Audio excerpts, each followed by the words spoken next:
anxiety is a wave. Like that.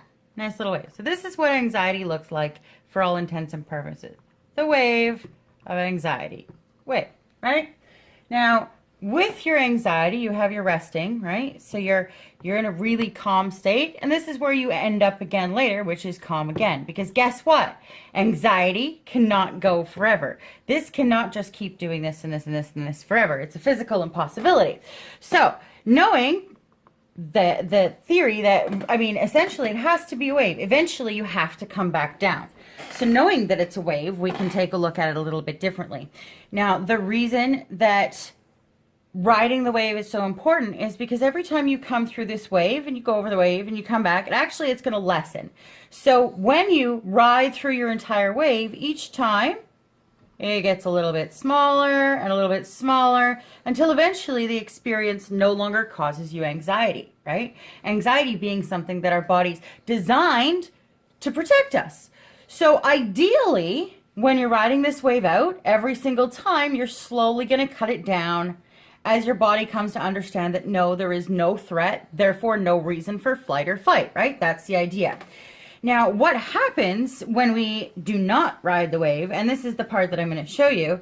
So you have a wave like this, right? Whee! Okay, so my wave's more like a bump, but you get the idea.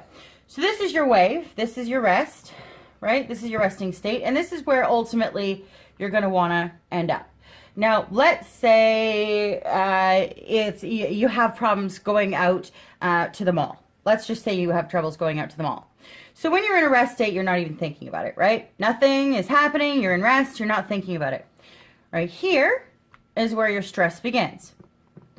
And this is when you're conceptualizing. You think, oh my God, I have to go to the mall. So you worry, you worry, you worry, you worry, right? You keep worrying, and that's what's going to build that stress level.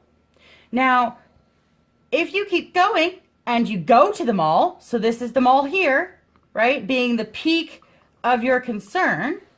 If you go to the mall, then you can start your downward slide. What happens if you don't go to the mall? Well, if you don't go to the mall, your anxiety goes up and up and up and up, and it actually goes up a little bit past where it's supposed to be, and then you exit out. So let's say you decide not to go to the mall. Awesome. So now we're cutting it out right here. We're not riding the wave, and it's actually slightly changed our peak, so that the next time we come up here and our peak actually goes a little bit higher.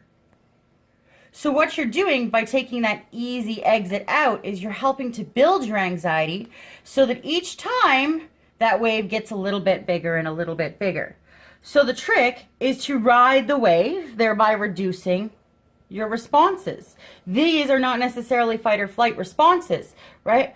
These are fears. It's all fear-based. But we're human beings, right? We're not little cavemen anymore. So we do not need this exit point. This exit point is actually only helping to increase our anxiety.